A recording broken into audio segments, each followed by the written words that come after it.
pada teman-teman semuanya. Alhamdulillahirabbil alamin. Kita bersyukur kepada Allah Subhanahu wa taala yang berkat atas rahmat dan hidayahnya dan inayahnya ya kita masih bisa untuk menikmati atau kita masih bisa menghembuskan nafas berkat karunia iman dan Islamnya, karena ini adalah beberapa di antara nikmat Allah yang Allah kasih ke kita, cuman seringkali atau acap kali dilupakan oleh para hamba-hambanya gitu, tentang nikmat iman dan nikmat Islam. Kita kadang-kadang bersyukur terhadap nikmat sehat, nikmat kesempatan dan nikmat yang lain-lainnya, cuman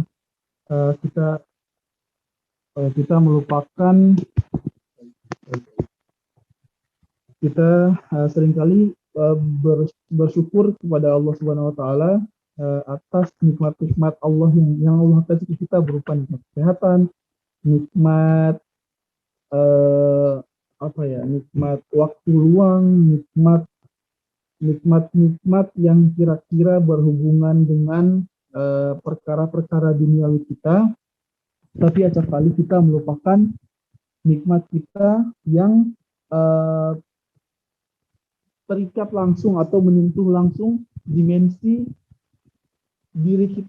keimanan kita, yaitu nikmat iman dan nikmat Islam. Karena ada banyak sekali orang-orang di luar sana yang mereka pun berharap agar supaya bisa mendapatkan atau menikmati nikmat iman dan Islam, tapi tidak semua Allah berikan, ya. Seperti kita ketahui bahwa ada orang-orang yang paman Nabi, salah satu dari paman Nabi yang beliau menemani dakwah Nabi dan sangat sayang kepada Nabi SAW, dan Nabi pun sangat menginginkan dia untuk supaya bisa mendapatkan nikmat ini, tapi Allah tidak mengizinkan, ya. Dan beliau pun meninggal dalam keadaan tidak bisa mendapatkan dua kenikmatan ini, yaitu nikmat iman dan Islam.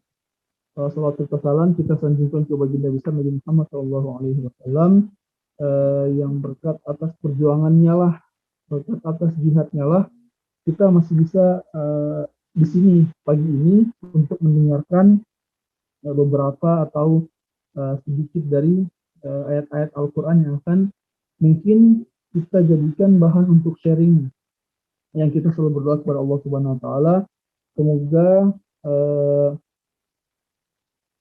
apa yang kita lakukan pada pagi hari ini, yaitu mengkaji atau sharing yang konteksnya itu berhubungan dengan ayat Al-Quran, bisa menjadi amal ibadah kita dan menjadi salah satu yang Nabi bilang fahufuhum malaikah. Jadi para malaikat itu menaungi kita dan menghujani kita dengan rahmat-rahmat Allah, rahmat-rahmat yang Allah berikan kepada kita. Kemudian tidak Allah berikan, tidak ada satupun di antara kita di sini yang nanti akan kelak meninggalkan majelis ini kecuali dengan Allah ampuni kesalahan-kesalahannya, dosa-dosanya yang telah lalu. Baiklah, terima kasih kepada Mbak Moderator tadi atas kesempatan dan waktunya. Terima kasih teman-teman juga. Semoga semuanya sehat-sehat selalu. Mohon maaf, tadi saya juga lagi mencari-cari ini kira-kira headset saya kemana nih ya. Soalnya untuk supaya bisa lebih maksimal, cuman tidak menemukan juga ya. Jadi saya ini kalau misalnya mau pakai kamera, jadi nanti suaranya nggak kedengeran. Jadi saya mungkin tidak bisa menggunakan kamera kali ya. Baiklah, pagi hari ini, insya Allah, ini udah paling dekat sebenarnya sih, mic-nya. Udah lebih baik, Mas. Udah lebih jelas. Ya, oke. Saya mohon maaf kalau misalnya tidak terdengar suaranya ya. Oke, insya Allah pagi hari ini kita akan sedikit sharing mengenai apa yang Allah tuliskan atau Allah berikan dalam Al-Quran dalam surat Al-Kahfi sebenarnya. Itu hari ini temanya itu tentang saya suka tema yang diangkat oleh teman-teman panitia tentang berpetualang dengan surat Al-Kahfi. Karena betul sekali, mungkin itu adalah tema yang paling pas untuk kita jadikan bahan untuk sharing pagi ini. Karena sebenarnya Al-Quran ini kan, Al-Quran ini tuh sebagian besar isinya adalah kisah-kisah yang mana kalau misalnya kita baca, itu isinya itu adalah petualangan-petualangan, itu entah itu petualangan yang berkaitan dengan keimanan, tentang keislaman, tentang perjuangan, tentang ilmu, tentang amal soleh, tentang bagaimana cara menjauhkan diri dari perkara-perkara buruk. Ada banyak sekali petualangan-petualangan yang bisa kita ambilkan. Allah Subhanahu wa taala bilang dalam Al-Qur'an, waqtul qasas la'allahum yatafakkarun. Allah bilang itu, wahai Muhammad, kisahkanlah kepada mereka limada, kenapa? La'allahum yatafakkarun, Allah bilang agar supaya mereka berpikir. Allah perintahkan kepada Rasulullah untuk supaya kisahkan, ceritakan kepada orang-orang yang nanti mereka mendengarkan Al-Quran. Waqtul qasas la'allahum yatafakkarun. Berikanlah kisahkan kepada mereka, ceritakanlah kepada mereka hal-hal yang ada dalam Al-Quran, kisah-kisah yang sudah pernah terjadi, kisah-kisah yang pernah Allah beritakan dalam Al-Quran. Kenapa? La'allahum yatafakkarun, supaya orang-orang nanti yang mendapatkan Al-Quran itu pada mikir, pada berpikir. Dalam salah satu buku yang ditulis oleh ulama-ulama klasik juga, ada salah satu ulama yang mengatakan bahwa kisah dalam Al-Quran, cerita dalam Al-Quran adalah jundun min junudillah. Sufyan Ats-Tsauri mengatakan bahwa kisah dalam Al-Quran adalah satu di antara jundun min junudillah, atau tentara di antara tentaranya Allah. Kisah-kisah dalam Al-Quran ini fungsinya apa? Fungsinya tentu saja untuk, ya sebagaimana tentara pada umumnya, mereka bertugas untuk menjaga stabilitas negara. Kalau di sini konteksnya berarti agama yang Allah turunkan di bumi. Ya, mereka bertugas untuk menjaga stabilitas agama yang Allah turunkan di bumi. Itu Al-Quran. Cerita-cerita dalam Al-Quran, kisah-kisah dalam Al-Quran, ada banyak sekali yang bisa kita ambil. Nah, hari ini mungkin kita akan bahas sedikit tentang kisah-kisah yang ada dalam surat Al-Kahfi ya. Sebenarnya ini mungkin kisah yang sudah sering teman-teman semuanya dengar gitu kan. Kisah di Al-Kahfi ini ada kurang lebih bisa kita bersingkat atau kita ambil menjadi 4 bagian sebenarnya dalam surat Al-Kahfi ini. Surat Al-Kahfi itu terdiri, isinya tuh berisi 4 cerita. Cerita pertama itu menceritakan tentang 2 orang pemuda yang Allah berikan nikmat kepada mereka. Cerita kedua itu menceritakan tentang Ashabul Kahfi, orang yang dari cerita mereka lah surat ini diberikan nama. Terus cerita ketiga menceritakan tentang Nabi Khidir dan Nabi Musa, Nabi Khidir. Cerita keempat menceritakan tentang Zulkarnain bersama Ya'juj Ma'juj. Jadi surat Al-Kahfi ini dimulai justru untuk menceritakan tentang 2 pemuda yang Allah berikan nikmat. Suatu ketika ada 2 orang pemuda yang mereka itu yang Allah berikan nikmat kepada mereka, nikmat yang berlimpah ruah kepada mereka, sehingga seakan-akan mereka itu di surga. Saking banyaknya Allah limpahkan ke mereka, Allah memberikan mereka ini nikmat. Jadi ditempatkan di tempat yang paling indah, yang dimana tempat itu segala macam pepohonan ada, segala macam buah-buahan ada, segala macam kenikmatan yang mereka butuhkan tersedia di sana. Bahkan dalam surat Al-Kahfi pun digambarkan sampai kepala mereka itu, kalau pohon buah-buahan yang hidup di tempat mereka, kalau misalnya mereka jalan hanya dengan meletakkan keranjang buah di kepala mereka, maka buah itu akan berjatuhan di keranjang mereka. Saking makmur tempat yang Allah berikan di situ, kenikmatan yang Allah berikan kepada mereka pada saat itu. Dua orang pemuda ini kemudian Allah berikan ujian berupa kenikmatan harta dan kenikmatan kesejahteraan kepada mereka.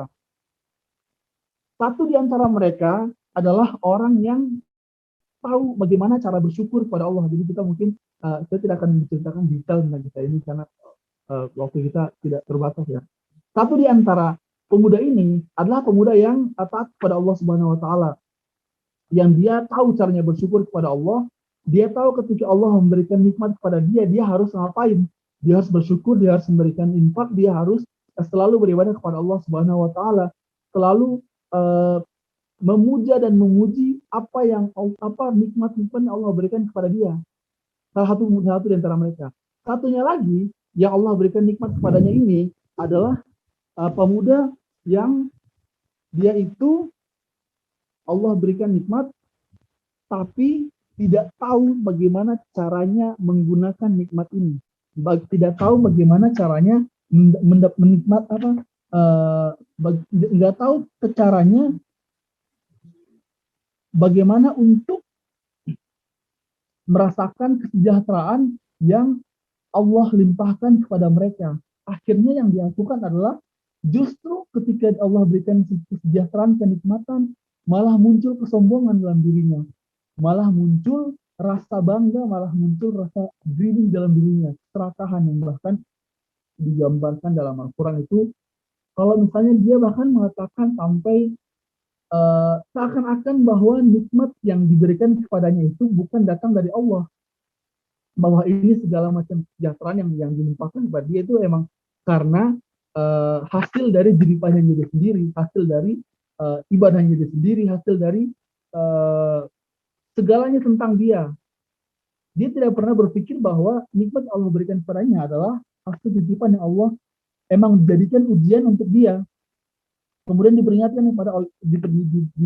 oleh saudaranya yang tadi tahu dan cara memanfaatkan kesejahteraan yang Allah berikan kepadanya, agar selalu bertakwa kepada Allah, kembali sadar bahwa segalanya yang Allah berikan kepada dia berupa cobaan, bahwa segalanya Allah berikan kepada dia, segala kesejahteraan, segala macam kenikmatan itu bentuk reward dari ibadah yang kita lakukan, bukan semata-mata karena emang Allah kasih kepada kita, kasih kepada mereka.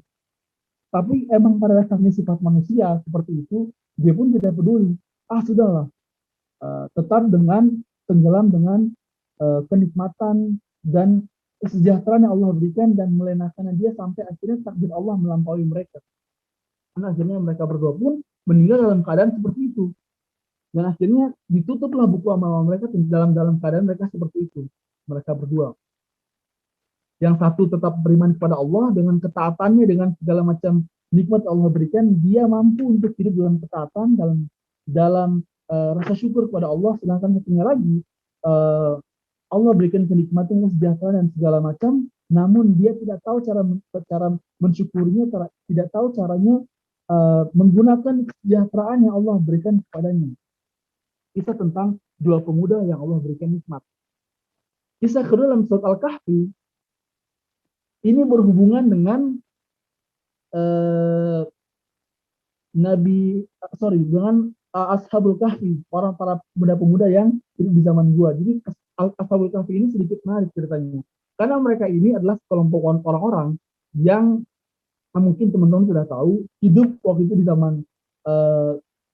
di zaman antara Nabi Isa dan Rasulullah, cuman belum ada Nabi pada saat itu. Kemudian mereka ini diperintahkan untuk mengikuti kesembahan, mengikuti agama yang disembah, yang dianuti oleh kerajaan pada saat itu. Jadi mereka hidup di zaman kerajaan, yang mana sistem kerajaan pada saat itu, pada umumnya di zaman itu, setiap warga negara yang hidup di negara yang ada rajanya wajib untuk mengikuti apa keyakinan yang dianut oleh si raja ini. Jadi mereka semuanya harus mengikuti. Nah, ada sekelompok, kita mungkin nyebutnya apa ya, circle kalau sekarang ya. Ada satu circle pemuda, dan berdiri mereka ini karena disebut pemuda, mereka belum masih muda. masih umur 30 tahunan, masih umur 25, 27, 30-an lah. Ini orang-orang ini di Ashabul Kahfi ini. Mereka satu circle, teman-teman main, teman-teman nongkrong, satu circle lah, menyebutnya sekarang ya.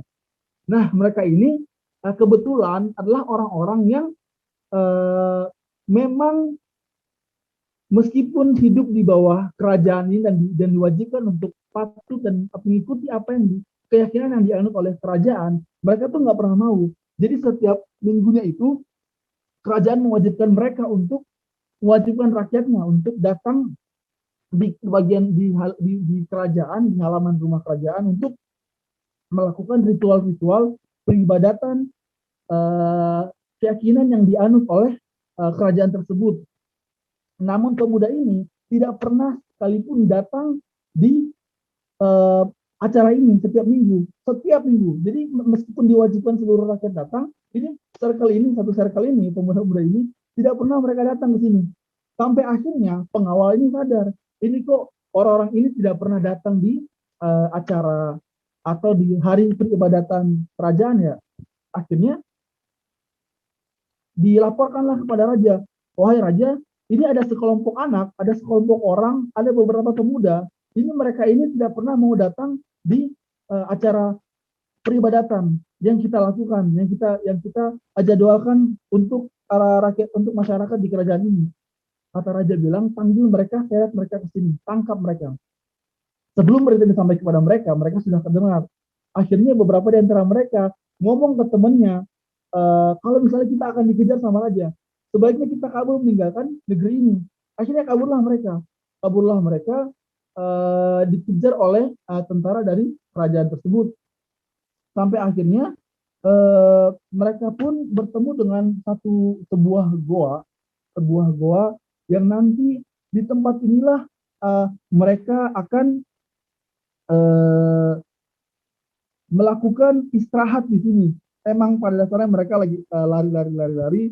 Kemudian mereka itu capek. Dan mereka bilang kepada di antara mereka, gimana kalau itu ada gua, gimana kalau misalnya kita cari tempat berlindung gitu kan, dalam surat Al-Kahfi ya, dalam di wa idh atazaltumuhum wa ma ya'buduna illallah fa'u ilal kahfi yanshur lakum rabbukum min rahmatihi wa yuhayyi lakum min amrikum mirfaqa. Jadi orang-orang ini mereka bilang ini kayaknya karena kita beriman kepada Allah gitu kan, kayaknya kita dikejar-kejar. Nah, karena kita sudah dikejar-kejar tadi, gimana kalau misalnya kita cari tempat berlindung? Nah, itu ada gua gitu kan, itu ada gua, gimana kalau misalnya kita ke sana? Oke, akhirnya mereka sampai di sana. Dan selanjutnya Allah wa tarasyamsa idza tala'at tazawaru an tahfihim dhatal yamin wa idza gharabat taqriduhum dhatal shimali wa hum fi fajwatin min. Setelah matahari terbit, condong dari gua mereka ke sebelah kanan, dan apabila matahari terbenam menjauhi mereka ke sebelah kiri, sedang mereka berada di tempat yang luas dalam gua itu. Allah ingin menjelaskan bahwa bagaimana keadaan gua itu. Jadi Allah menjelaskan di ayat ini tentang betapa luasnya gua itu, yang tempat si orang-orang para pemuda-pemuda ini nanti akan diberikan keajaiban oleh Allah. Nah, cerita mereka kemudian Allah berikan sebuah keajaiban, mereka tertidur kurang lebih selama 309 tahun para pemuda-pemuda ini. Akhirnya suatu ketika setelah 309 tahun mereka terbangun. Di antara mereka itu ada yang bangun pertama. Cuman dia ngelihat teman-temannya ini kok belum pada bangun. Akhirnya dia nungguin liatin teman-temannya. Ketika teman-temannya semuanya bangun, akhirnya dia bilang, nanya kepada mereka gitu kan, kalian tahu nggak sih kita ini tidur berapa lama? Ada yang tahu nggak? Terus mereka semua lihat-lihatan gitu kan. Enggak, kita nggak ada yang tahu. Kira-kira kita tidur berapa lama, ada yang tahu nggak? Jadi emang membuka pertanyaan. Dia juga bingung karena dia juga baru bangun. Kalian tahu nggak sih kalian menghabiskan waktu berapa lama untuk tidur hari ini? Untuk tidur barusan kita baru bangun ini. Mereka semua lihat-lihatan yang baru bingung, dan bingung nggak ada yang tahu karena emang semua tidur di waktu yang sama gitu kan. Terus dia bilang, setelah itu muncul perdebatan di antara mereka. itu kan saya salah rabi'ahum, mereka apa namanya, ada yang bilang kalau misalnya mereka itu tidur, ada yang bilang 1 hari, ada yang bilang yaum au ba'da yaum, ada yang bilang setengah hari, ada yang bilang 2 hari, segala macam. Intinya bahwa mereka tertidur dan tidak ada yang tahu kapan, berapa lama waktu yang mereka habiskan untuk tidur pada hari itu. Karena perdebatan mulai berlanjut, akhirnya satu di antara mereka yang bilang, udah cukup, oke, fine, fine, thank you. Di antara mereka tuh ada yang bilang, selesai, kita cukupkan perdebatan kita hari ini, kita kayaknya mulai lapar nih. Gimana kalau misalnya satu di antara kita untuk pergi nyari makan. Akhirnya ya sudah, di antara mereka ditunjuklah orang yang paling, biasa kita kalau misalnya di antara teman-teman circle kita ya, teman-teman satu tongkrongan, pasti di antara satu di antara kita pasti ada satu orang yang emang paling tahu mengenai makanan di daerah tersebut. Ya kan, biasa emang dia, entah dia yang paling sering memesan makanan online, atau yang paling sering suka, yang paling suka kuliner. Kayak di antara di circle kita di satu tongkrongan gitu pasti ada satu orang yang paling hafal jenis-jenis makanan dan paling hafal harga-harga makanan, entah segala macam diskon-diskonnya segala macam. Wah, ini orang paling tahu nih. Nah, di situ pun ada satu orang yang emang mereka dia itu emang paling hafal uh, makanan-makanan di situ paling enak apa, tempat yang paling nyaman di mana yang paling murah.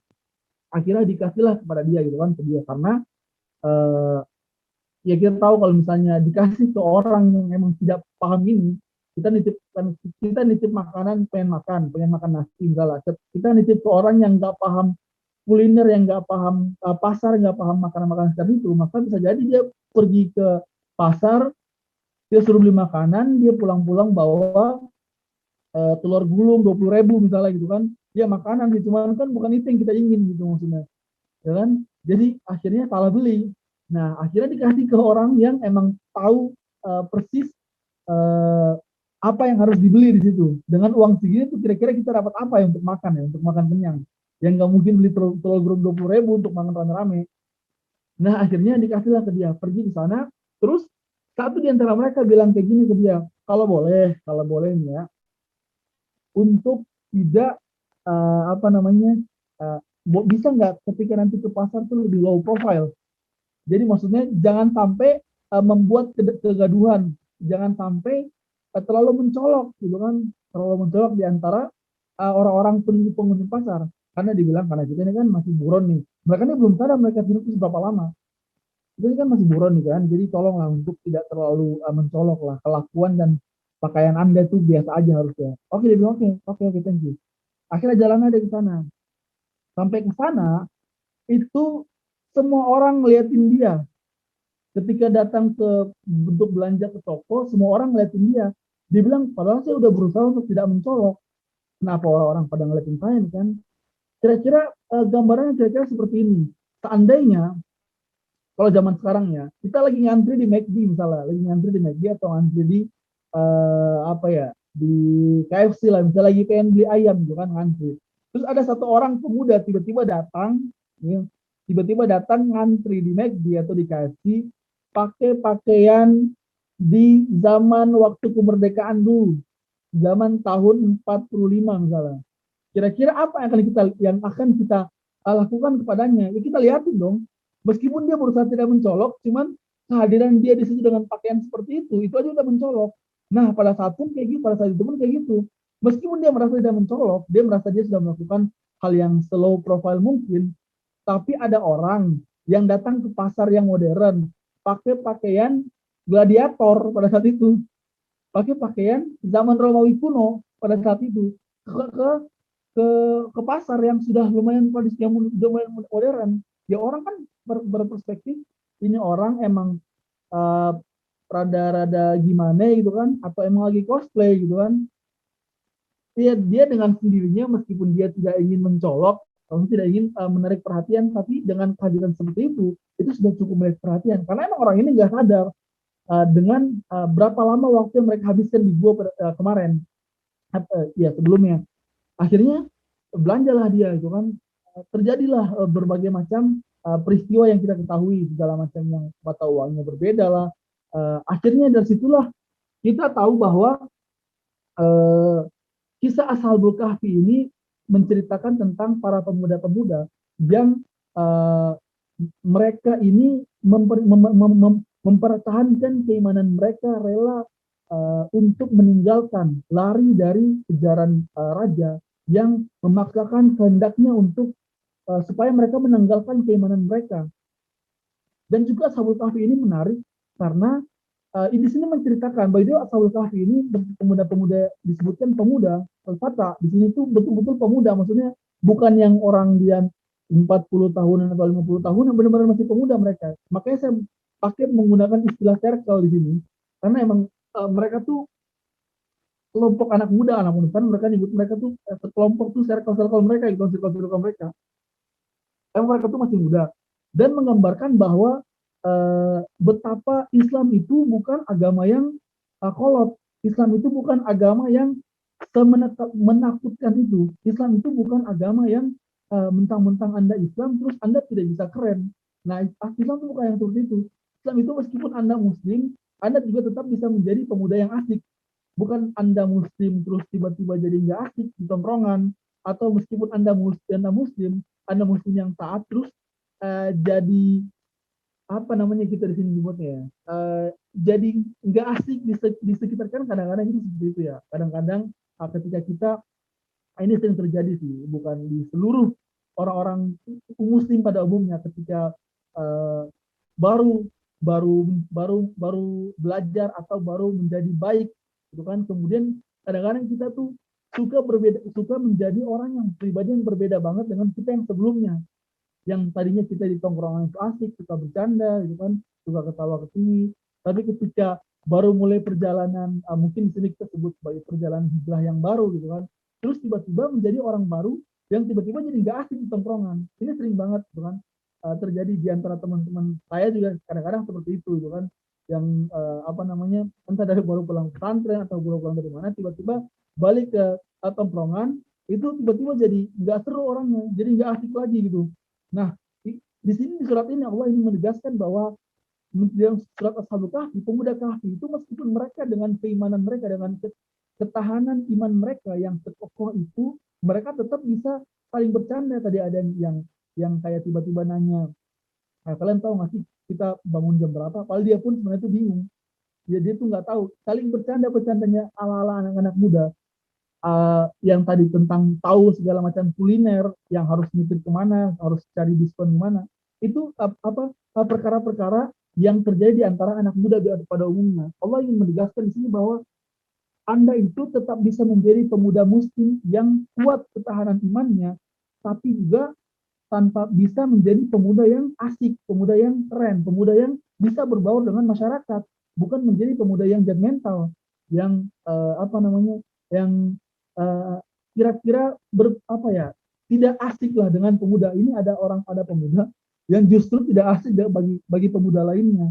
Nah, kadang-kadang ini juga jadi PR buat kita, gitu kan. Nah, surat Al-Kahfi itu justru menjelaskan tentang itu.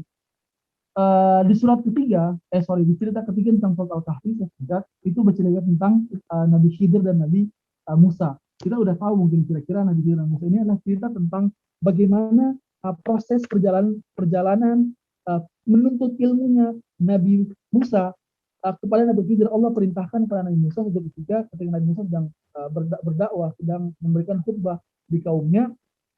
Terus kaumnya ada yang nanya, wahai Musa, apakah di dunia ini ada orang yang lebih pandai daripada engkau? Kepada Nabi Musa pertanyaan, salah seorang pengikutnya nanya.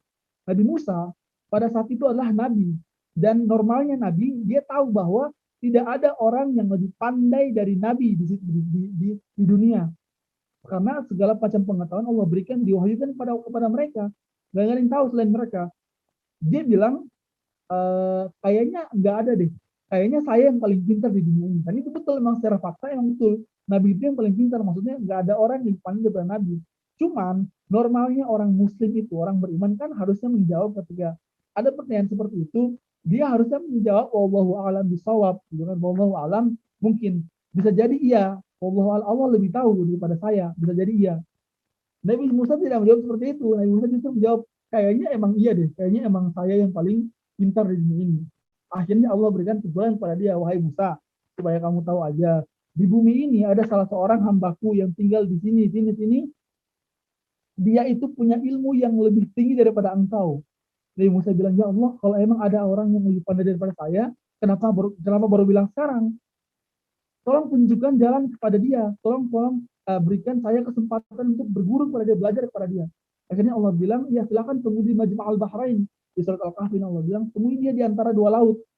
Dikasihlah peta kepada Nabi Musa untuk menuju sana. Singkat cerita, mungkin kita sudah sering mendengar cerita tentang pertemuan atau proses pembelajaran Nabi Khidir. Intinya bahwa Nabi Khidir ini diberikan tanggung jawab oleh Allah untuk menuntut ilmu kepada Nabi Musa diberikan tanggung jawab oleh Allah untuk menuntut ilmu pada Nabi Khidir yang punya pengetahuan yang lebih tentang bagaimana kehidupan ini berjalan. Bahwa tidak segala hal yang terjadi di dunia ini itu sesuai dengan apa yang ada di kepalamu, wahai Musa. Sebagaimana kita tahu bahwa Nabi Khidir tiba-tiba membolongin kapal, yang mana kapal itu adalah punya nelayan yang justru membantu mereka untuk menyeberang pulau. Ya kan? Kata Nabi Musa, ini kamu sudah melakukan sesuatu yang betul-betul luar biasa itu, luar biasa anehnya. Kata Nabi Musa, kok bisa Anda melubangi kapal yang udah nolongin kita? Nabi Musa bilang, tuh kan, saya udah bilang, kamu tidak akan bisa lantas tapi alaiya sabra. Wahai Musa, kamu itu nggak akan bisa sabar dengan saya. Nabi Musa, oke, maaf. Saya tidak akan bertanya lagi, karena syarat yang dibilang Nabi itu kan kayak gitu. Kamu boleh ikut saya, tapi dengan syarat jangan bertanya apapun. Kalau kamu bertanya lebih dari 3 kali, kita selesai proses penurutan ilmu kita di sini. Oke, dia sudah gagal nih proses pertama nih mengenai perahu. Proses kedua ketika ada melihat ada anak kecil lagi bermain di dekat perkampungan, tiba-tiba Nabi Khidir ambil batu, dipukul kepalanya anak itu sampai meninggal. Nabi Musa yang ngeliat itu, dan normal kita pun kalau ngeliat itu akan kaget sih. Tiba-tiba ada orang yang pukul kepala anak kecil sampai meninggal pakai batu. Ya kita yang normal pun, yang bahkan bukan Nabi Musa pun akan kaget. Ya kan? Dan Nabi Musa ini kebetulan adalah, meskipun dia adalah nabi yang lumayan keras kepala digambarkan dalam Al-Quran, emang dia cukup keras kepala, karena emang Allah memberikan nabi itu sesuai dengan kemampuan nabi, sesuai dengan kebutuhan yang dibutuhkan oleh kaumnya. Kaum yang diutus oleh Nabi untuk Nabi Musa adalah Bani Israel, kaum yang paling keras kepala di dunia gitu kan. Makanya Nabi Musa pun harus cukup keras gitu jiwanya, pikirannya harus keras gitu. Jadi tapi meskipun Nabi Musa ini keras, tapi Allah memberikan dia itu sebuah kelebihan kelembutan hati Nabi Musa ini. Jadi emang nggak bisa dia lihat sesuatu yang menyayat hati tuh, orang itu gampang baper Nabi Musa ini. Gampang tersentuh, ya gampang baper, gampang tersentuh. Kan makanya itu salah satu yang kontribusi Nabi Musa kepada kita itu kan di peristiwa Isra Mi'raj ya, yang pertama kali kita berterima kasih kepada Nabi Musa karena gara-gara dialah kita tuh dapat diskon sholat 5 waktu, karena ketika pertama kali Allah berikan beban, Allah berikan taklif berupa sholat 100 waktu dalam 1 hari, itu tuh nggak cukup, nggak kuat. Dan Nabi Rasulullah terima aja karena Allah perintah gitu kan. Ketika kita ketemu Nabi Musa bilang, jangan, umat kamu nggak akan kuat, sumpah, nggak akan kuat. Saya pernah nyoba, kata Nabi Musa, dan nggak kuat mereka. Minta sama Allah korting lagi, di korting 50. Berapa? 50. Jangan, nggak kuat, nggak akan kuat. Sampai minta ke Allah untuk dikorting lagi, dipotong lagi, dikurangi lagi. Sampai akhirnya 5 waktu pun Nabi Musa masih bilang, karena bisa tahu, dia tuh tahu nanti orang-orang akhir zaman akan kesusahan dengan sholat ini kalau misalnya banyak waktunya. Jangan 5 waktu, masih terlalu banyak. Kalian bayangkan betapa sayangnya Nabi Musa sama umat Nabi Muhammad. Dia tahu ini kita ini akan kesulitan. Ini ketika sholat 5 waktu dibebankan kepada kita. Maka dia bilang, jangan wahai Muhammad, wahai saudaraku, minta lagi. Terus dia bilang, ya gimana ya? Saya udah minta mulu dari tadi. Saya juga malu kalau minta mulu 5 waktu juga pasti minta terus nih. Akhirnya 5 waktu lah. Itu salah satu di antara kelembutan Nabi Musa yang kita harus berterima kasih pada dia. Kalau nggak Nabi Musa, jadi kita sholat sehari semalam itu 100 rakaat gitu kan. Nah, itu bukti kelembutan Nabi Musa itu nggak bisa dengan hal-hal yang kira-kira akan menyulitkan atau keras, tuh nggak bisa, hatinya lembut meskipun orangnya itu keras wataknya. Akhirnya selesai cerita. Di antara hikmah di sini adalah tentang proses bagaimana Nabi Musa menimba ilmu dengan kesabaran, tahu dengan proses belajar, proses kehidupan yang kira-kira di luar akal sehat, yang tidak bisa kita tangkap. Yaitu yang Nabi Khidir berikan kepada Nabi Musa. Tidak semua hal itu bisa dilogikakan oleh pikiranmu, wahai Nabi Musa. Segala hal itu di atas kendali Allah. Ada banyak hal yang tidak kamu ketahui, yang emang begitu adanya. Cerita terakhir di surat Al-Kahfi itu menceritakan tentang Ya'juj Ma'juj dan Zulkarnain. Zulkarnain ya Ya'juj Ma'juj itu, Zulkarnain adalah seorang raja yang bijaksana, yang Allah berikan berupa kelebihan kebijaksanaan kepada dia, gitu kan, yang sampai mampu untuk memimpin negeri dalam keadaan adil seadil-adilnya. Ini Zulkarnain menceritakan di surat Al-Kahfi. Dia pun nanti yang akan yang pertama kali bertemu berhadapan langsung face to face dengan Ya'juj Ma'juj, sampai nanti diperintahkan dia untuk mengurung Ya'juj Ma'juj, gitu kan, dalam gunung yang diikat dengan besi segala macam dijelaskan untuk Al-Kahfi. Intinya adalah Zulkarnain adalah orang yang raja yang sangat adil, sangat bijaksana, sangat mensejahterakan rakyatnya, sangat mengutamakan kesejahteraan dan menjauhkan diri dari perkara-perkara greedy atau perkara-perkara keserakahan atas jabatan yang Allah berikan. Meskipun Zulkarnain ini tuh kurang lebih menguasai seperempat bumi pada saat itu ya, Zulkarnain saking berkuasanya dia itu kurang lebih menguasai seperempat bumi. Itu luas kekuasaan Zulkarnain pada saat itu, luas sekali. Allah berikan dia kekuasaan mampu menguasai bumi seluas itu. Tapi meskipun kekuasaannya seperti itu, dia tetap raja yang rendah hati, raja yang tetap mau taat kepada Allah dengan jabatan yang Allah berikan kepada dia. Maka singkat cerita, dari 4 cerita ini, di cerita terakhir menjelaskan tentang Zulkarnain dan Ya'juj Ma'juj. Ya'juj Ma'juj ini adalah sekelompok orang yang nanti akan muncul di akhir zaman barengan dengan Dajjal. Nggak barengan sih, Dajjal dulu aja yang turun. Nah terus sebenarnya istimewanya surat-surat 4 surat ini itu Allah ceritakan dalam Al-Quran, dalam surat Al-Kahfi, tapi suratnya sama sekali tidak berhubungan, tidak ada korelasinya, sama sekali tidak ada korelasinya. Baik surat kisah tentang 2 orang pemuda tadi, 2 orang yang dapat nikmat, terus kisah kedua tentang Ashabul Kahfi, kisah ketiga tentang Nabi Musa, Nabi Khidir, kisah keempat tentang Zulkarnain dan Ya'juj Ma'juj. Ini 4 kisah yang terjadi di zaman yang berbeda dan tidak ada korelasinya sama sekali. Lalu kenapa sampai Allah apa hikmah, apa purpose Allah menjadikan keempat surat yang tidak ada korelasinya ini di dalam satu surat? Nah, kita akan membicarakan tentang hal itu, tentang hal ini. Jadi surat Al-Kahfi ini menariknya kan dalam beberapa riwayat dikatakan bahwa Al-Kahfi ini punya salah satu fadilahnya adalah ini akan menjadi, Nabi SAW bilang, akan menjadi penangkal atau counter attack untuk Dajjal yang nanti datang ke bumi. Jadi Dajjal ini nanti turun, dia akan mencari orang-orang yang gampang dipengaruhi dengan yang tidak punya iman, yang orang-orang yang terlalu terlena dengan dunia, yang diberikan dunia terlalu banyak sama manusia-manusia nanti di akhir zaman. Nah, orang-orang kayak gini nih yang punya banyak harta melimpah, tapi tidak punya keimanan yang cukup untuk menggunakan harta yang melimpah ini. Dajjal akan turun untuk menggoda, bukan menggoda semuanya sih, cuman Dajjal akan lebih mudah untuk menarik pengikutnya dari golongan orang-orang yang seperti ini, orang-orang yang mempunyai limpahan harta, limpahan nikmat duniawi, tapi dia tidak tahu bagaimana caranya menggunakan harta duniawinya. Terus tugas kedua Dajjal turun ke bumi adalah untuk mencari orang-orang yang tidak punya ketahanan batin, ketahanan iman yang kuat. By the way, kita kan tahu nanti kan Dajjal bakal turun terus memberikan pertanyaan kan, kita tahu Anda mau surga atau neraka, surga di tangan kiri saya atau neraka di tangan kanan saya, gitu kan? Orang-orang yang tidak punya keimanan, by the way kita hidup di zaman akhir zaman nanti, itu segala macam kekeringan, segala macam kemarau panjang tuh terjadi pada saat itu, musim paceklik, gak ada makanan itu jarang sekali. Orang-orang tuh dalam keadaan susah.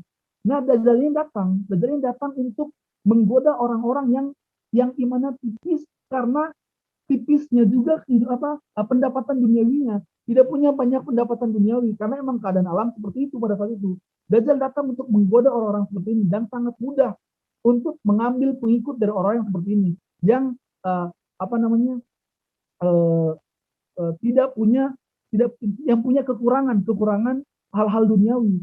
Kan dalam Nabi itu bilang kadal fakir ayakuna kufron, orang-orang yang fakir itu sangat mudah untuk menggugat Tuhan. Makanya Dajjal datang ke orang-orang yang fakir ini dalam keadaannya emang mesin paceklik itu untuk menawarkan, Anda ingin kesejahteraan, ini akan saya berikan kepada Anda nih, tapi ikut jadi pengikut saya. Nah, kira-kira seperti yang Dajjal tawarkan. Orang yang tidak punya ketahanan batin, ketahanan keimanan, maka mereka akan dengan mudah ikut dalam perangkat Dajjal. Terus Dajjal juga punya tugas nanti turun ke bumi untuk menggoda orang-orang yang tidak bisa membedakan mana nabi asli, mana Tuhan asli. Dajjal ini turun dengan super power. Dajjal ini lebih super power daripada Thanos pada di Avenger pada hari itu ya. Jadi sangat super power Dajjal ini. Dia bahkan bisa mematikan dan menghidupkan orang dalam satu ketika. Dia bisa menciptakan tanah. Jadi Dajjal ini jalan di tanah yang lap, yang tanah yang tanah yang kering. Tiba-tiba tanah itu tiba-tiba menjadi subur. Dia tinggal menyentuh pohon yang udah kering, tiba-tiba berbuah. Nah, orang-orang tuh akan menganggap Dajjal ini Tuhan. Entah Tuhan, entah Nabi, orang-orang pada saat itu. Jadi sama-sama nggak bisa membedakan mana Tuhan, mana Nabi pada saat itu. Mana Tuhan, mana Nabi pada saat itu. Akhirnya Dajjal menggoda orang ini untuk menarik. Nah, kalian tahu saya adalah Tuhan. Orang yang tidak bisa membedakan, yang tidak tahu mana Dajjal, yang tidak paham atau tidak pernah mengikuti, tidak pernah mempelajari tentang ciri-ciri Dajjal, tentang kebohongan dia, orang-orang ini akan gampang gampang untuk terbawa oleh Dajjal. Nah, karena tidak punya pengetahuan akan Tuhan dan akan nabinya sendiri. Nah, tugas terakhir Dajjal nanti ketika turun adalah untuk menggoda orang-orang yang haus akan jabatan. Mereka yang Anda hidup di dunia hanya menjadi babu, mending ikut sama saya akan menjadikan Anda panglima perang. Ikutlah mereka, orang-orang yang ingin jabatan, ngapain saya hidup susah dengan keadaan seperti ini, tempat ceklik, panas segala macam, nggak ada makanan, mending saya ikut Dajjal menjadi tentaranya, akan diangkat dikasih jabatan. Akhirnya orang seperti ini yang rakus dengan jabatan, mereka ini yang akan dibawa oleh Dajjal. Nah, sebenarnya ketika Nabi bilang bahwa Al-Kahfi ini adalah counter attack Dajjal, itu maksudnya bukan hanya sekedar kita membaca surat Al-Kahfi saja, tapi juga maksud Nabi adalah kita harus memahami isi dalam surat Al-Kahfi tersebut. Tidak mungkin, tadi saya singgung di balik ke awal, kan Allah bilang, "Faqsil qasas la'allahum yatafakkarun." Wahai Muhammad, ceritakanlah kisah kepada mereka, karena kisah-kisah ini akan menjadi agar supaya mereka bisa berpikir. Nah, kisah di surat Al-Kahfi yang tidak ada korelasinya ini, ternyata berhubungan dengan hadis Nabi yang bilang bahwa surat Al-Kahfi ini juga adalah salah satu surat yang bisa menjadi counter attack untuk Dajjal. Counter attack-nya apa? Bukan hanya sekedar menghafalnya, bukan hanya sekedar menghafal dari surat Al-Kahfi, tapi juga mempelajari, paham dengan kondisi cerita-cerita apa yang Allah ceritakan dalam surat Al-Kahfi ini. Pertama, tadi yang saya bilang kalau misalnya Dajjal turun itu akan menggoda orang-orang yang greedy, yang serakah akan hartanya. Itu bisa ditangkis itu atau bisa di-counter dengan cerita pertama tentang dua orang pemuda. Kalau kita paham dengan kisah dua orang pemuda ini yang bagaimana Allah memberikan nikmat pada mereka, namun mereka bisa salah satunya bisa menjadi orang yang beriman meski punya nikmat. Jadi kita akan bisa menjadi penangkal Dajjal kalau kita paham cerita ini, bagaimana pemuda ini struggle dengan keimanannya meskipun dia punya harta yang melimpah. Kisah kedua tentang Ashabul Kahfi ini akan menjadi counter attack yang mana Dajjal turun ke bumi untuk menggoda orang-orang yang yang tidak punya ketahanan iman, yang gampang goyah. Ashabul Kahfi ini menceritakan tentang bagaimana para pemuda-pemuda yang meskipun mereka masih muda, mereka itu bisa mereka nggak punya power pada saat itu ya, mereka tuh nggak punya power, tapi mereka bisa mempertahankan keimanan mereka di mana mereka sedang dikejar-kejar oleh raja. Kisah Ashabul Kahfi ini bisa menjadi counter kalau kita bisa memahami hikmah yang tersirat di kandungan yang di dalam kisah Ashabul Kahfi ini, bagaimana para pemuda bisa mempertahankan keimanannya meskipun mereka dalam keadaan sedang terdesak. Kisah ketiga tentang Nabi Khidir dan Nabi Musa menceritakan bagaimana Nabi Musa memproses untuk menuntut ilmu, bahwa mengenal Tuhan, mengenal Allah, mengenal Nabi, mengenal ilmu-ilmu Allah itu penting, karena Dajjal akan sangat mudah untuk menipu orang-orang yang bodoh, orang-orang yang tidak punya pengetahuan akan agamanya. Padahal Nabi sudah meramalkan akan turun Dajjal yang akan menipu kalian, tapi karena mereka tidak belajar, seperti Nabi Musa belajar kepada Nabi Khidir, tidak sabar, akhirnya Dajjal mampu menipu mereka. Padahal dalam surat Al-Kahfi, kisah Nabi Musa Nabi Khidir ini sudah menjelaskan bagaimana cara mengkonter uh, serangan Dajjal yang perihal tentang pengetahuan itu. Kisah terakhir adalah counter attack untuk serangan Dajjal yang menyerang orang-orang yang serakah akan jabatan. Dalam kisah keempat, Allah menceritakan bagaimana Dzulkarnain adalah raja yang meskipun dia menguasai seperempat bumi, punya kekuasaan yang sangat luas dan sangat banyak, sangat super power, tapi dia tetap raja yang bijaksana, raja yang adil dan bisa mensejahterakan rakyatnya. Dajjal tidak bisa menyerang orang-orang yang punya ketahanan iman seperti Dzulkarnain. Orang yang tidak bisa digoda oleh jabatan, Dajjal nggak akan bisa menggoda orang seperti ini. Kalau kita paham bagaimana Dzulkarnain mempertahankan keimanannya meskipun punya jabatan yang kuat, kita bisa melakukan counter attack untuk serangan Dajjal yang menyerang orang-orang yang haus akan jabatan. Kira-kira 4 kisah ini korelasinya adalah tentang hadis Nabi yang mengatakan bahwa surat Al-Kahfi akan menjadi counter attack untuk Dajjal nanti di akhir zaman. Kurang lebih itu yang bisa saya sampaikan. Waktu juga yang memisahkan kita. Jika ada kesalahan yang mohon. Assalamualaikum warahmatullahi wabarakatuh. Waalaikumsalam warahmatullahi wabarakatuh. Terima kasih Mas Rio. Iya. Gimana teman-teman petualangannya di Quran Surat Al-Kahfi? Masya Allah ya.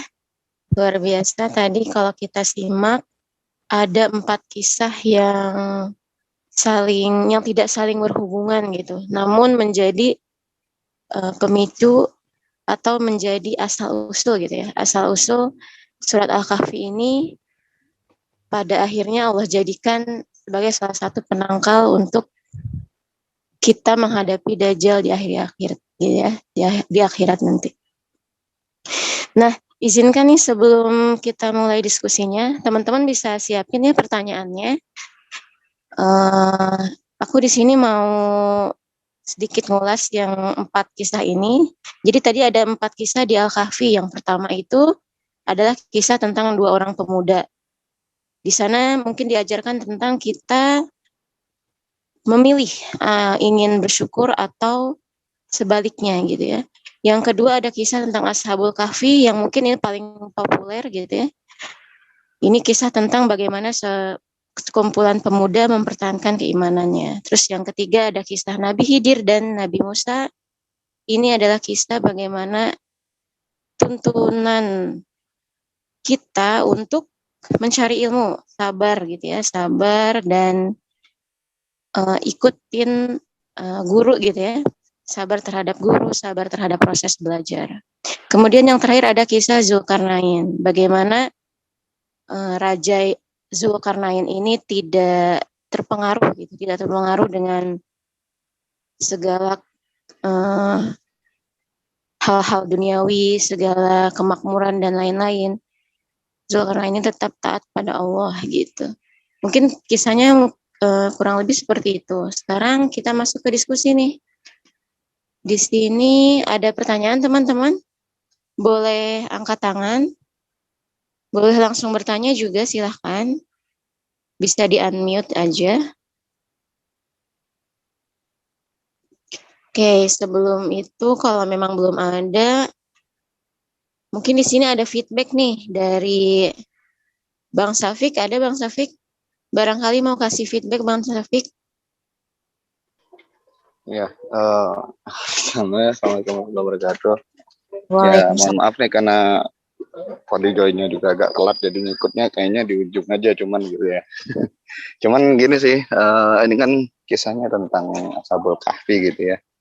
Dan tadi menarik juga disampaikan yang saya ikuti tadi ya, mulai bagaimana sebenarnya kalau satu poin yang saya tangkap itu bagaimana tentang bukan hanya membaca suratnya sebagai penangkal, tapi juga memahami makna yang terkandung di dalamnya gitu ya. Itu memang salah satu pesan yang bagus juga untuk kita, bahwa Quran itu bukan hanya sebagai ritual, tapi juga sebagai guidance, sebagai petunjuk dalam hidup kita gitu ya. Kemudian ada beberapa poin juga tadi yang disampaikan, yang saya ingat ada beberapa terkait misalnya bagaimana kita mengambil hikmah dari kisah Ashabul Kahfi tadi, kemudian bagaimana kemudian tentang attitude atau adab Nabi Musa ketika belajar dengan Nabi Khidir dan seterusnya tadi. Dari semuanya itu setidaknya ada satu hal sebenarnya yang ini judulnya kan tentang surah Kahfinya ya, jadi mungkin saya akan coba bukan mengambil dari sisi kisahnya itu, tapi kalau dari sekian banyak hal yang saya sukai tentang surahnya itu, saya itu paling suka dengan endingnya surah Kahfi gitu. Nah, jadi mohon maaf ya kalau out of topic, jadi mudah-mudahan bisa tetap bermanfaat. Jadi surat ini kan diawali dengan pujian gitu ya, dan diakhiri dengan sebuah, kalau saya bilang sih kayak tamparan sebenarnya gitu. Jadi pengingat kita juga bahwa sesungguhnya nikmat Allah itu nggak akan bisa kita hitung gitu. Jadi diawali dengan kita bersyukur terhadap nikmat Allah itu. Alhamdulillahilladzi anzala ala kita boleh ja'ala wajah itu. Kemudian diakhiri juga dengan yang ketika Allah menyampaikan bahwa kalau kita menulis nikmat Allah itu walau dikasih tinta seluas lautan itu juga nggak akan cukup gitu. Itu kalau bagi saya sih itu adalah salah satu kunci gitu. Jadi diawali dengan syukur itu menjadi dan diakhiri dengan reminder itu bagi saya kayak jadi sebuah kunci bahwa untuk menghadapi godaan-godaan akhir zaman itu semua tadi yang sudah disebutkan dalam surah itu tadi, maka salah satu kunci agar kita berhasil itu adalah kita harus memperbanyak bersyukurnya gitu loh. Jadi kalau bagi saya ini salah satu poin penting juga, dan menjadi punchline itu di ayat terakhirnya itu, kalau saya tidak salah, mohon koreksi itu kalau salah ya. Qul innama ana basyarum mithlukum yuha ilayya annama ilahukum ilahu wahid.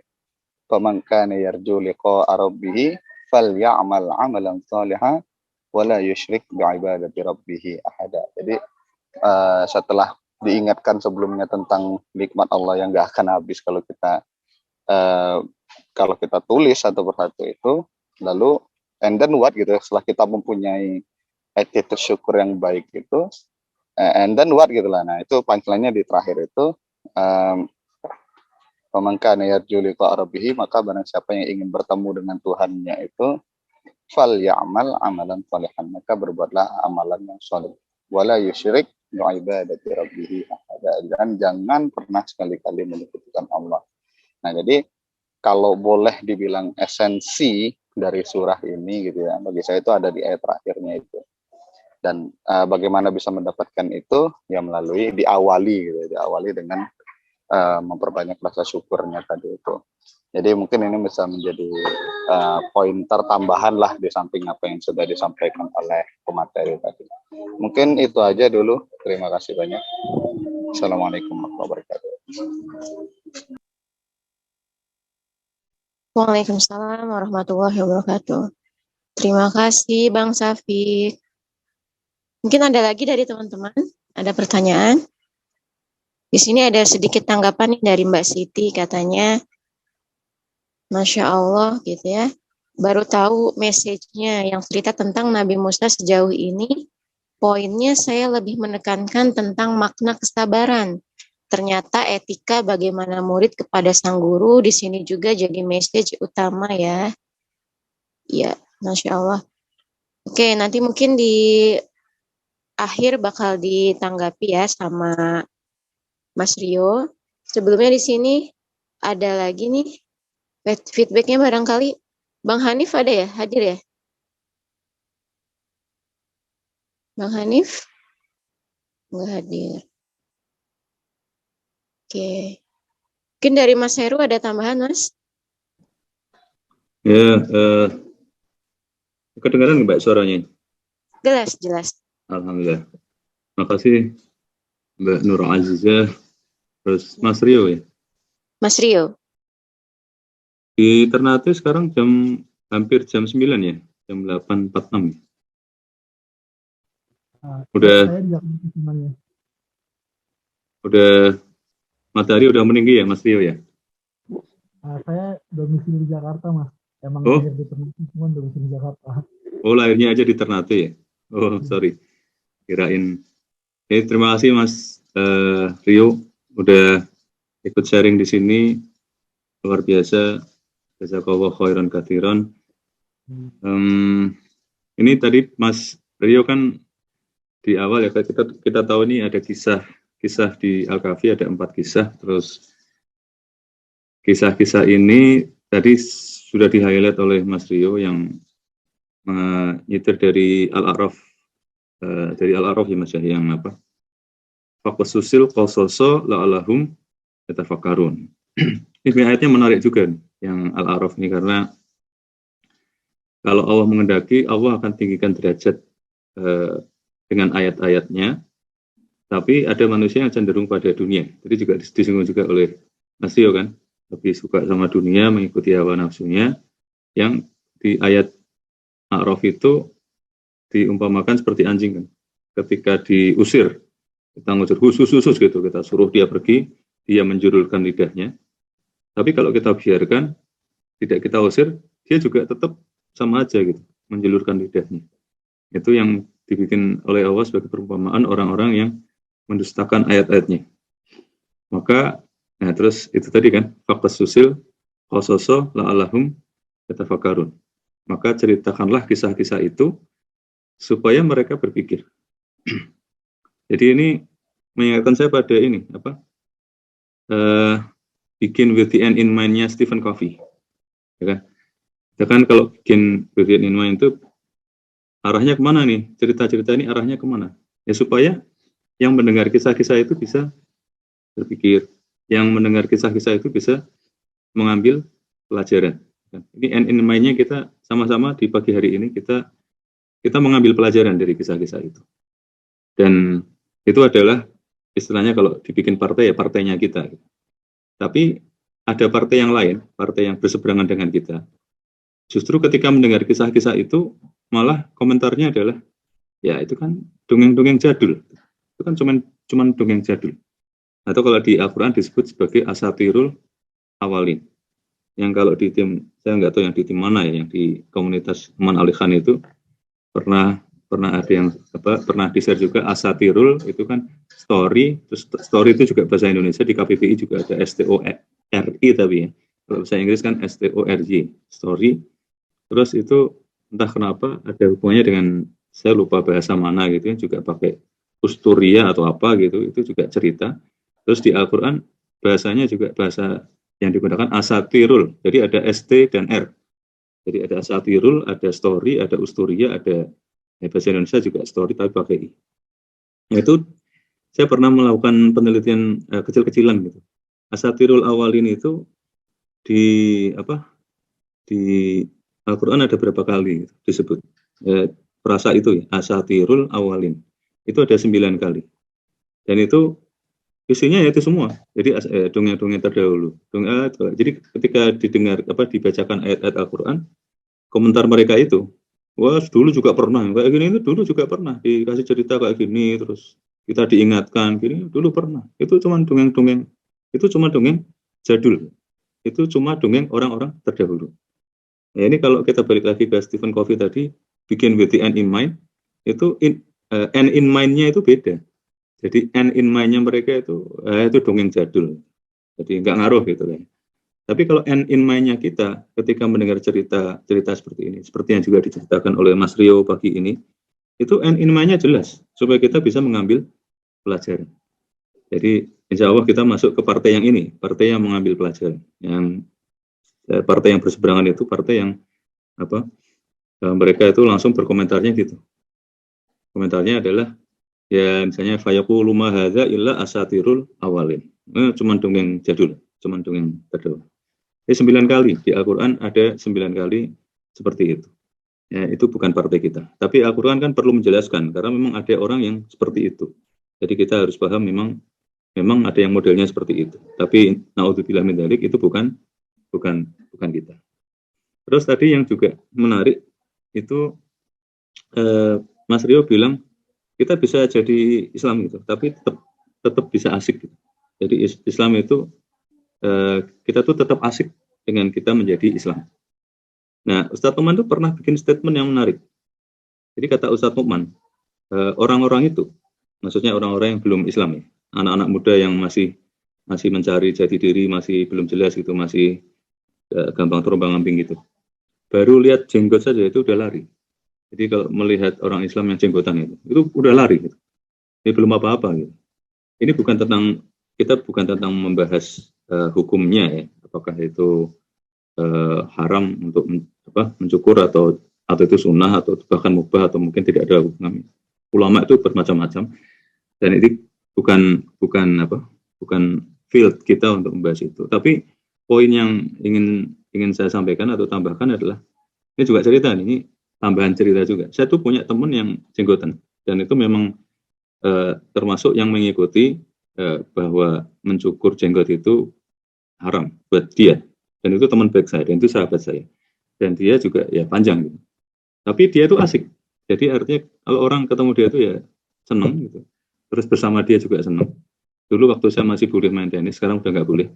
Dulu waktu saya masih boleh main tenis sama dokter itu, kalau main sama dia itu yang tarikannya paling kencang. Jadi di lapangan tenis itu kan biasa kan kalau orang misalnya nyemes gitu ya, smash gitu, terus stroke gitu ya, forehand stroke kenceng gitu, bolanya keluar. Tapi keluarnya cuma tipis gitu ya, misalnya mungkin 1 cm atau 2 cm gitu.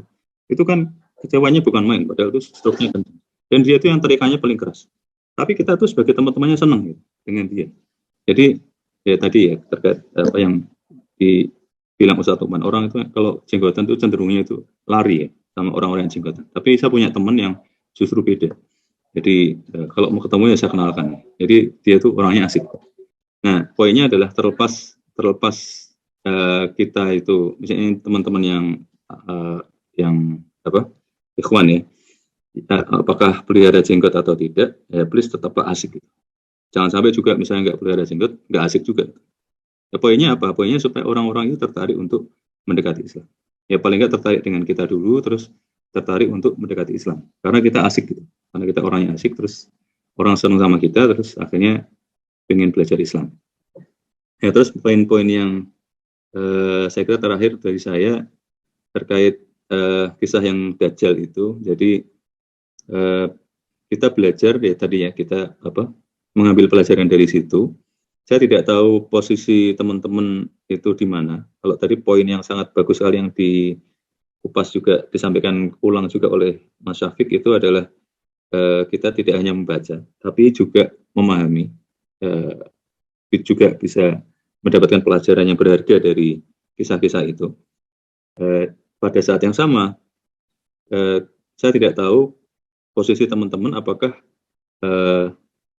dari dalam hal membacanya juga sudah disiplin atau belum. Artinya gini, kan poin menangkal Dajjal itu bisa macam-macam ya. Misalnya dengan tadi membaca surat Al-Kahfi tiap Jumat. Nah ini apakah teman-teman sudah merutinkan ya? Kalau yang belum berarti bisa dirutinkan.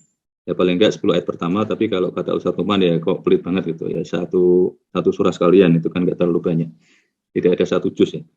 Terus makanya di Voice of Bayyinah juga tiap Jumat itu membahas Al-Kahfi ya, karena memang ini hari yang luar biasa untuk dibahas, dan Al-Kahfi juga di Bayyinah TV juga banyak ya, jadi artikelnya itu videonya banyak banget dan itu panjang dan masih jalan terus sampai sekarang.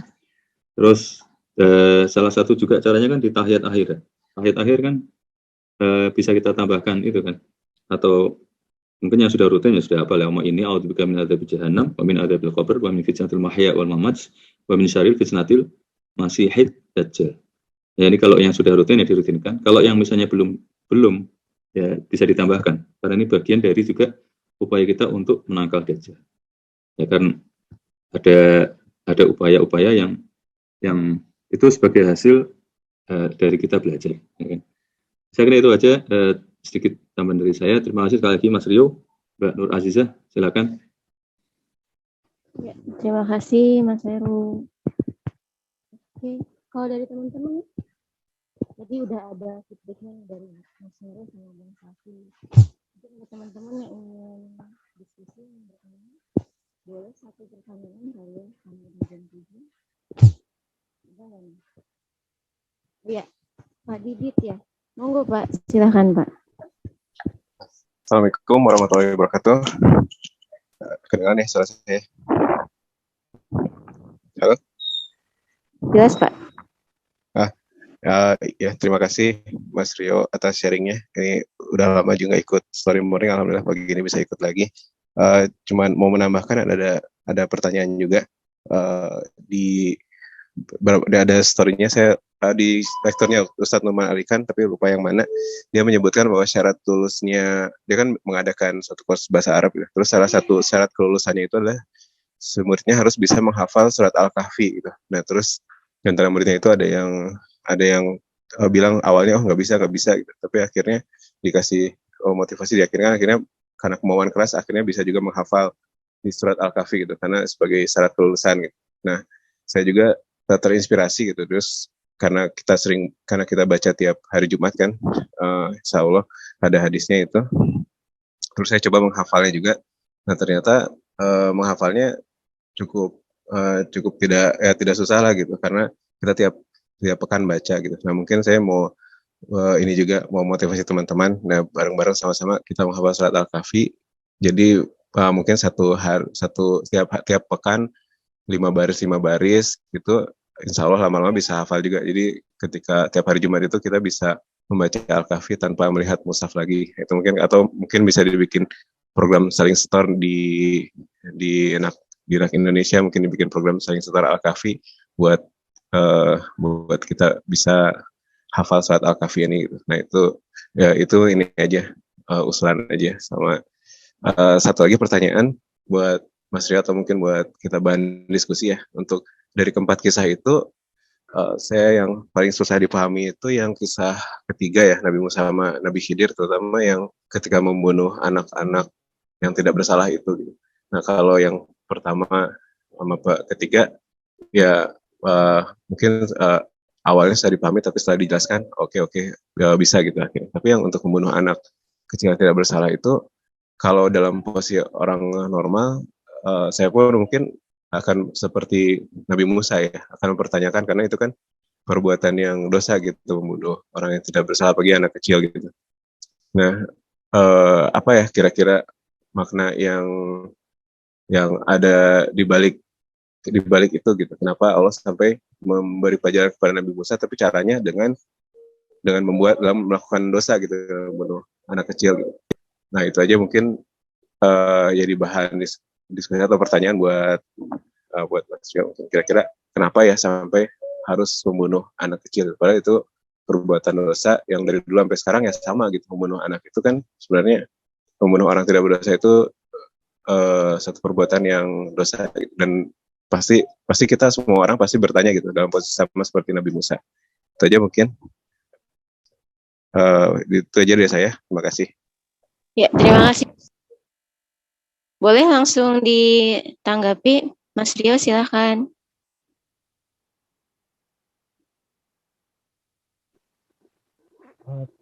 Oke, terima kasih pada Mas Rio, suaranya kecil lagi nih.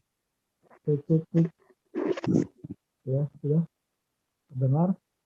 Halo. Kurang besar sih, kayak kalau yang tadi kan sebelumnya besar nih. Oh ya, oke. Cek 1. Ya, bagaimana sekarang? Halo. Iya, halo. Ya udah, lebih Oke. baik lah. Boleh. Ya. Silakan, Mas. Terima kasih atas tanggapannya kepada teman-teman semuanya. Alhamdulillah. Sebenarnya surat Al-Kahfi ini, saya coba mencoba untuk menjawab gitu kan, sepengetahuan saya gitu kan, ini juga salah satu surat atau ayat studi yang ketika saya kuliah pun saya sedikit lebih mengulik tentang peristiwa ini sebenarnya. beberapa peristiwa dalam Al-Quran sebenarnya yang sebenarnya ada beberapa peristiwa yang jika seandainya kita kaitkan dengan zaman kita sekarang, itu tuh kurang lebihnya, bukan kurang lebih sih, akan terlihat seperti bertentangan sebenarnya. Ada banyak hal, bukan cuma kisah di surat Al-Kahfi, bukan cuma kisah Nabi Musa Nabi Khidir doang, bukan bertentangan ya, maksudnya tidak lazim terjadi di zaman sekarang, gitu kan. Nah, kayak tadi yang disampaikan oleh tadi, mohon maaf tadi yang bertanya siapa namanya? Halo? Pak Didit. Oh, Pak Didit ya. Terima kasih Pak Didit. Tadi sudah highlight. Nah, bagaimana ketika dalam tentang Nabi Musa sama Nabi Khidir ini di satu kisah ketiga, kisah kedua yang mana Nabi Musa ini melihat Nabi Khidir ketika bertemu dengan anak-anak kecil ini, seorang gulaman gitu kan, anak-anak kecil lah, remaja bisa kita nyebutnya remaja, mungkin kecil atau remaja, itu tiba-tiba dibunuh sama Nabi Khidir pada saat itu. Dan Nabi Musa pun ketika melihat ini pun Nabi Musa pun kaget, gitu kan? Kok bisa? Apa yang Anda lakukan, wahai laqad ji'ta syai'an nukra, kata Nabi Musa kepada Nabi Khidir, gitu kan? Laqad ji'ta syai'an nukra, kamu sungguh engkau telah melakukan sesuatu yang sangat mungkar, kata Nabi Musa, gitu kan? Ini Nabi tadi yang saya jelaskan bahwa Nabi Musa itu orang yang hatinya sangat lembut. Ketika melihat hal ini, Nabi itu kaget. Bukan, dan yang benar kata Pak Didi tadi, bahkan bukan Nabi Musa saja. Sekarang pun kalau kita melihat hal ini terjadi pun, kita akan kaget, gitu kan, terkejut tentang bagaimana proses pembelajaran yang dilakukan oleh Nabi Musa oleh Nabi Khidir. Itu yang dilakukan oleh Nabi itu sangat amat keras gitu. Kaget kita. Nabi Musa pun kaget. Kok Anda bisa melakukan hal yang semungkar ini gitu? Laqad ji'ta syai'an nukra, kata Nabi Musa. Tapi Khidir pun akan menjelaskan kenapa sampai dia melakukan dalam kasus ini. Nabi Khidir mengatakan kalau misalnya dia membunuh anak ini karena nanti dia akan memaksa, ya kan? Dia akan memaksa kedua orang tuanya untuk kelak nanti akan menjadi kufur dalam di sini fakana abawayhi mu'minan fakhashayna an yurhiquhuma tughyana wa kufra. Jadi dalam Al-Kahfi, dalam sini itu sebenarnya penjelasan Nabi Khidir kepada Nabi Musa ini sebenarnya cukup menjawab untuk Nabi Musa pada saat itu. Tapi untuk kita sebenarnya cukup sulit ya. Karena begini, Nabi Musa, yang jawaban yang diberikan sama Nabi Khidir kepada Nabi Musa cukup, ya kalau bisa dilihat itu sebenarnya cukup memuaskan untuk Nabi Musa, sebenarnya cukup untuk bisa menjawab pertanyaan kenapa sampai dia tega untuk membunuh anak kecil, seorang anak pada saat itu. Pada dasarnya nabi yang diutus oleh Allah itu membawa sebuah pesan atau sebuah tugas misi yang mana mereka untuk memurnikan ajaran Allah sebenarnya. Pada awalnya kan cuman nabi-nabi ini kan mereka nabi sebelum Nabi Nuh kan, Rasul ini baru muncul setelah zaman Nabi Nuh kan. Jadi Nabi Nuh adalah Rasul pertama yang Allah Nabi pertama yang Allah utus juga dia sebagai seorang Rasul. Karena pada saat itu pada zaman Nabi Adam sampai Nabi Nuh, nabi-nabi yang diutus pada zaman sejak Nabi Adam sampai Nabi Nuh, itu mereka tidak ada yang Allah utus sebagai seorang Rasul. Kita semua tahu Rasul tugasnya seperti apa, orang-orang yang menyampaikan wahyu untuk dirinya dan untuk pengikutnya. Baru muncul, dan Rasul ini baru diberikan tugas kepada Nabi Nuh pertama, karena pada zaman dia pertama kali muncul kemungkaran macam ini, kemungkaran macam kufur atau menyembah atau proses kesyirikan itu baru muncul, kekufuran itu baru muncul di zaman Nabi Nuh. Di zaman Nabi Nuh, orang-orang baru mulai menyembah iblis, iblis baru berhasil menghasut manusia untuk menyembah selain Allah. Itu terjadi di zaman Nabi Nuh pada saat itu. Dan hal ini terjadi turun-temurun sampai nanti di zaman Nabi Musa, sampai akhirnya rasul-rasul, sampai akhirnya semua nabi atau sebagian besar nabi yang diutus oleh Allah itu mereka juga diutus sebagai seorang rasul, karena dosa yang dilakukan oleh iblis dan kesalahan yang dilakukan oleh pengikut Nabi Musa pada saat itu yang menyekutukan Allah itu terwariskan turun-temurun sampai kepada manusia-manusia yang datang setelah zamannya, sampai ke zaman Nabi Musa, dosa kufur ini. Dan nabi itu mereka diberikan tugas khusus oleh Allah, tidak lain dan tidak bukan adalah untuk memurnikan ajaran Allah. Jangan sampai ada kekufuran yang muncul.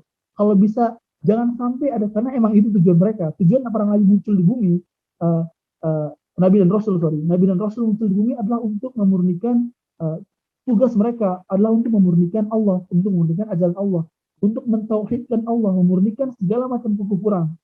Betul, Rasul punya tugas selain itu, yaitu untuk menyempurnakan akhlak manusia.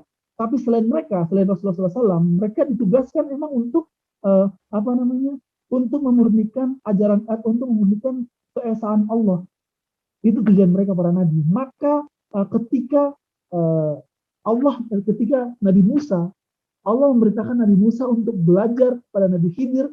Allah tahu bahwa Nabi Musa ini hatinya lembut. Dia dia tahu bahwa tugas seorang rasul adalah untuk memurnikan ajaran Allah, memurnikan kembali ajaran Allah yang sejak zaman Nabi Nuh kemarin itu sudah mulai rusak, sudah mulai banyak manusia-manusia yang dosanya turun-temurun, pemahamannya turun-temurun tentang kekufuran yang mereka lakukan sampai di zaman Nabi Musa, sampai zaman Nabi Isa, bahkan sampai ke hari kita yang sebagai umat Rasulullah ini. Dosa kekufuran ini yang kemudian menjadi pokok masalah untuk nabi-nabi di zaman itu. Akhirnya ketika Allah memerintahkan Nabi Musa untuk belajar kepada Nabi Khidir, tidak lain tidak bukan adalah untuk menegaskan bahwa, hai Musa, kamu jangan sampai lupa bahwa tugas kamu itu selain berdakwah, tujuan kamu berdakwah di bumi ini adalah untuk memurnikan ajaran Allah, untuk memurnikan keesaan Allah, untuk menghapus segala macam kekufuran, agar supaya apa yang dilakukan oleh orang-orang di zaman Nabi Nuh nanti tidak terjadi lagi di zaman-zaman atau dilakukan oleh manusia-manusia di zaman kamu dan di zaman-zaman setelah kamu. Makanya ketika Allah mengutus Nabi Musa belajar kepada Nabi Khidir alaihi salam, salah satu di antara case yang Allah berikan adalah kita membahasakan membunuh seorang anak, karena anak ini nanti akan menjadi alasan kuat untuk kedua orang tuanya yang tadinya beriman, akan memaksa mereka untuk menjadi tughyanan wa kufra, akan menjadi orang-orang yang sesat, dipaksa anak ini untuk dalam kesesatan dan kemudian menjadi kufur. Hal ini yang di highlight oleh Nabi Khidir kepada Nabi Musa, bahwa ini pelajaran penting yang harus kamu lakukan untuk seorang nabi pada saat itu ya. Kita perspektif Nabi Musa. Untuk seorang nabi yang harus lakukan adalah ini. Ketika terjadi pilihan sulit, meskipun dia tahu bahwa Nabi Musa ini, Allah tahu bahwa Nabi Musa nabi yang hatinya lembut sekali. Dan ketika menemukan hal yang wow ini, itu dia akan sangat tergetar hatinya, sangat risih. Dia melihat kok bisa ada manusia dibunuh depan matanya gitu kan. Ini akan menjadi pelajaran penting untuk Nabi Musa, bahwa Anda harus memilih prioritas di mana dakwah atau dakwah ila kalimatillah, tentang pengesaan dakwah kepada tauhid Allah, atau sisi kemanusiaan Anda sebagai seorang manusia. Anda harus memilih sisi Anda sebagai seorang nabi, yang mana tugasnya adalah sebagai penyeru untuk kemurnian tauhid, atau Anda akan berpihak kepada sisi humanis Anda sebagai seorang manusia. Di sini peran penting Nabi Khidir, yang mana Allah tugaskan untuk mengajarkan kepada Nabi Musa di sini. Karena tadi saya sebutkan lagi bahwa Nabi Musa ini punya sifat yang lembut, paling lembut di antara para nabi pada zamannya sebelum Rasulullah muncul, ya kan? Dari sinilah Nabi Khidir kemudian Allah memberikan case kepada Nabi Khidir untuk memberikan pelajaran yang cukup keras pada Nabi Musa agar mengingatkan kembali bahwa posisi Anda di mana, wahai Musa, ketika Anda yang diciptakan berhati lembut ini dan sangat humanis ini akan dibenturkan dengan keadaan di mana Anda harus memilih untuk memurnikan sebagai seorang nabi, ya, POV sebagai seorang nabi, bukan sebagai manusia. Anda harus memilih keadaan di mana untuk menjadi seorang penyuruh atau nabi yang ditugaskan misi utamanya adalah untuk memurnikan ajaran Allah, mencegah segala macam kekufuran dan kesesatan yang akan terjadi, yang akan dilakukan oleh manusia. Atau Anda memilih untuk menjadi humanis, untuk menjadi seorang manusia yang humanis dan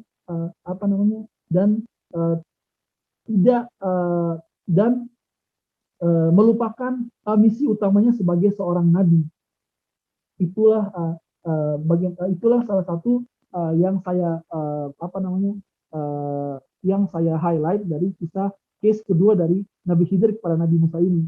Karena emang waktu baca-baca di zaman waktu kuliah dulu, ini salah satu emang pertanyaan yang menarik. Maksudnya ini hal yang cukup berbenturan dengan logika kita sebagai seorang manusia yang hidup di zaman sekarang. Kok bisa orang melanggar hak asasi manusia, kita sebut di sini kan, human rights semudah itu gitu. Kok bisa ada seorang nabi yang dia bahkan seorang nabi melanggar hak asasi manusia gitu, terus kan hak asasi manusia ya. Semudah itu gitu kan. Ternyata ada hikmah di balik itu. Tidak hanya tentang, kita nggak boleh hanya meng-highlight sisi itu, kita juga harus mengambil POV dari hikmah Nabi Musa kenapa sampai dituntun oleh Allah untuk belajar berguru kepada Nabi Khidir. Ada banyak perspektif, ada banyak variabel yang bisa kita lihat, yang bisa kita kaji dari case kedua ini. Case by case sebenarnya, cuman case kedua ini bisa kita highlight karena ada banyak hikmah yang bisa kita gali, kita pelajari lagi dengan mengambil POV atau variabel-variabel lain untuk memahami memahami bagaimana cara memahami dan memaknai case yang dilakukan oleh kasus yang dilakukan oleh Nabi Khidir kepada Nabi Musa ini. Kasus kedua yang dilakukan oleh Nabi Khidir kepada Nabi Musa dalam proses pembelajaran ini. Kurang lebih seperti itu ya. Allahu a'lam bishawab. Semoga cukup untuk menjadi bahan sharing hari ini. Terima kasih. Ya, terima kasih Mas Rio. Ada satu tanggapan nih Mas Rio dari Mbak Nur Amala. Katanya teringat kisah Nabi Musa yang tidak sengaja memukul orang dari kalangan Fir'aun. Kemudian mati hingga Nabi Musa ketakutan. Bagaimana korelasinya dengan pelajaran dari Nabi Khidir? Bagaimana nih Mas? Boleh singkat? Dijawab dengan singkat saja. Silakan Mas. Oh iya, mungkin ini sebenarnya terjadi di zaman Nabi Musa, dan ini kayaknya kalau nggak salah ini tuh namanya ihrasat ya. Jadi ihrasat itu sesuatu yang keajaiban atau mukjizat yang diberikan pada para nabi sebelum mereka diangkat menjadi nabi. Kalau tidak salah, ini tuh bagian dari ihrasat, bukan mukjizat ya. Jadi ihrasat itu tadi keajaiban yang seakan-akan mukjizat, cuman terjadi sebelum mereka diangkat menjadi seorang nabi. Jadi ada dikisahkan dalam Al-Quran kayak gitu. Ada seorang Kipti yang berantem dengan Bani Israel, terus Nabi Musa berusaha untuk menolong temannya yang dari Bani Israel ini. Terus dipisahin, dilerai, dipukul bangsa Kipti Mesir. Dipukul satu pukulan, orangnya langsung meninggal gitu, langsung mati. Nah, korelasinya apa dengan kisah Nabi Khidir ini? Mungkin korelasinya lebih ke bagaimana bahwa Nabi Musa itu diberikan setelah Nabi Musa itu hatinya lembut, ini orang meskipun hatinya lembut, dia punya kekuatan yang cukup kuat ya. Di sini terbukti di ihrasatnya di kisah ini, Nabi Musa bisa pukul orang, sekali pukul langsung meninggal. Kalau misalnya ditanya korelasinya dengan kisah Nabi Khidir, dengan kisahnya Nabi Khidir yang memerintahkan dia untuk memukul orang langsung mati, kalau misal itu kayaknya sedikit jauh ya sebenarnya, karena Nabi Musa ketika memukul orang Kipti ini itu dalam posisi tidak sengaja sebenarnya tidak sengaja ingin membunuh, cuman emang saking kuatnya kekuatan Nabi Musa, ihrasatnya dia, maka sampai akhirnya bisa membunuh orang ini. Kalau Nabi Khidir emang tujuan dia emang untuk melakukan itu. Jadi kalau dibilang korelasi, sebenarnya tidak ada korelasi. Cuman tadi maksudnya Nabi Musa ketika memukul orang suci itu emang tidak sengaja untuk membunuh, tidak ada niatan untuk membunuh. Jadi emang sejak awal memberikan pelajaran itu niatnya emang untuk itu. Ya kayak gitu ya jawabannya. Allahu a'lam. Iya, alhamdulillah. Terima kasih Mas Rio atas penjelasannya. Terima kasih juga pada teman-teman yang sudah mengikuti diskusi pada Story Morning kali ini. Semoga kita semua mendapatkan ilmunya dan juga mendapatkan hikmah dari pembelajaran yang kita ambil hari ini ya. Amin. Mungkin karena ini sudah lewat jam 7, kita cukupkan saja ya pertemuannya hari ini. Tapi sebelum itu minta closing statement-nya boleh Mas Rio? Oke. Ya, silakan Mas. Dari surat Al-Kahfi ini sebenarnya ada satu ayat yang membahas ada satu ayat yang membahas sesuatu yang penting misalnya di pembahasan surat Ashabul Kahfi tentang perdebatan mereka mengenai berapa jumlah anjing yang menjadi teman untuk para Ashabul Kahfi ini. Terjadi Allah bilang tuh dalam di surat Al-Kahfi ayat 22, ayaquluna salasatu rabi'uhum kalbuhum wa yaquluna khamsatun sadisuhum kalbuhum rajma bil ghaibi wa yaquluna sab'atu wa thaminuhum kalbuhum qul rabbi a'lamu bi iddatihim ma ya'lamu illa qalil. Jadi di sini tuh sebenarnya terjadi perdebatan. Allah bilang nanti akan muncul orang-orang dalam final akan muncul perdebatan di antara orang-orang ketika mereka baca atau mempelajari surat Al-Kahfi ini. Mereka memperdebatkan tentang berapa jumlah anggota Al-Kahfi pada Ashabul Kahfi pada saat itu. Mereka akan di sini Allah bilang ada yang bilang 5, ada yang bilang 5 dengan anjingnya, ada yang bilang 6 dengan anjingnya, ada yang bilang 7 dengan anjingnya, segala macam. Terjadi perdebatan di sini. Allah tuh bilang bahwa nanti betul-betul akan ada orang yang muncul yang ketika mereka membaca kisah Ashabul Kahfi ini, mereka akan memperdebatkan masalah berapa jumlah anggota Al-Kahfi ini. Dan ini Allah meng-highlight di sini di surat Al-Kahfi. Allah bilang bahwa sesungguhnya kalian harus paham bahwa itu bukan hal yang penting. Di sini Allah sudah menyindir bahwa tentang nanti orang-orang itu akan orang-orang yang akalnya pendek akan memperdebatkan tentang berapa jumlah anggota Ashabul Kahfi. Ini syai'un tahfiz sebenarnya, syai'un tahfiz itu tidak penting. Enggak penting banget orang-orang yang akan membicarakan tentang berapa jumlah kalian berdebat segala macam jumlahnya 7, 10, 9. Padahal yang Allah ingin highlight di sini itu bagaimana kita untuk mengambil hikmah dari kisah Ashabul Kahfi. Jangan sampai kita menjadi orang-orang yang merugi, yang hanya memperdebatkan apa jumlah atau bukan memperdebatkan jumlah dari berapa orang Ashabul Kahfi atau kisah-kisah yang terdapat dalam Al-Quran, memperdebatkan hal-hal yang bukan esensinya. Akhirnya hikmah dari kisah itu kita lewatkan begitu saja. Jadi saya ingin tekankan untuk konsultasi kali ini untuk jangan sampai kita menjadi orang-orang yang memperdebatkan atau ketika membaca kisah atau membaca kisah-kisah yang Allah tuliskan dalam Al-Quran, akan tetapi tidak menangkap apa yang ingin Allah sampaikan sesungguhnya pada surat itu. Bukan? Ini penting sekali ya, entah terkait dari surat kisah Ashabul Kahfi, terkait dengan kisahnya Nabi Musa, terkait dengan dua pemuda tadi, terkait dengan Dzulkarnain dan Ya'juj Ma'juj. Jangan nanti kita fokus tentang Ya'juj Ma'juj ini akan berupanya seperti apa, apakah seperti manusia, apakah dia ada di mana sekarang. Bukan itu pentingnya. Bukan itu esensi Allah menceritakan tentang Dzulkarnain dan Ya'juj Ma'juj. Ada esensi yang lebih penting, hikmahnya harus kita ambil, kita gali dari kisah-kisah di sini.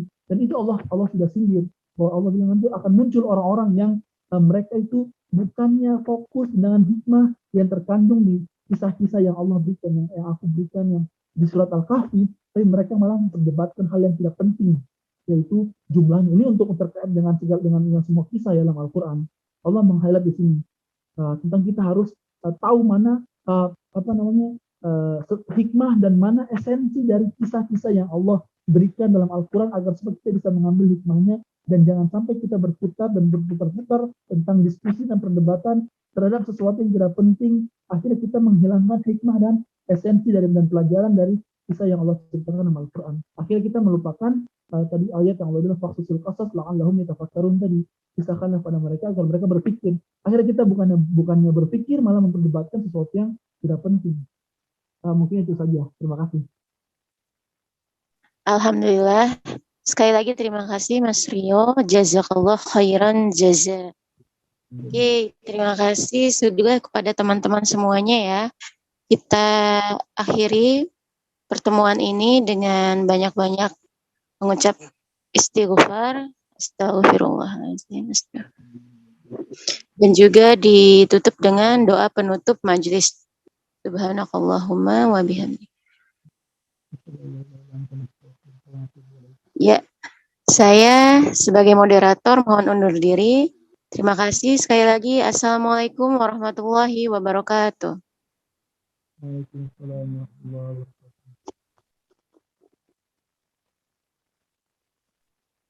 Terima kasih.